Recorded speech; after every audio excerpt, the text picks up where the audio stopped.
এ এবং বি পৃথকভাবে একটি কাজ যথাক্রমে 20 ও 30 দিনে করতে পারে। তারা একত্রে কাজ শুরু করার কিছুদিন পর বি কাজ ছেড়ে দিল। এ বাকি কাজ 10 দিনে শেষ করলো। বি কতদিন কাজে নিযুক্ত ছিল? তাহলে দেখো, এখানে আমরা কত কাজ করছে? এ কাজ করছে 20 দিনে, বি কাজ করছে 30 দিনে। তাহলে এদের লসাগু কত? 20 30-এর লসাগু 60।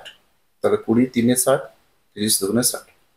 তাহলে দেখো, এদের ওয়ার্ক এফিসিয়েন্সি আমরা পেয়ে গেলাম, মানে প্রতিদিনের কাজ করার ক্ষমতা। এ প্রতিদিন 3 একক আর বি প্রতিদিন 2 একক কাজ করতে পারে। তাহলে এ বাকি কাজ মানে শেষ 10 দিন কাজ করেছে একা। তাহলে 10 3-এ 30 একক। বি একা বাকি কাজ করেছে। তাহলে এখানে প্রথমে তারা এ আর বি একত্রে কত কাজ করেছিল? 60 - 30, মানে 30 একক কাজ করেছিল একত্রে। তারপরে বি চলে গেছিল। তাহলে এ আর বি একত্রে কাজ করলে কত কাজ করলো? 5 একক প্রতিদিন।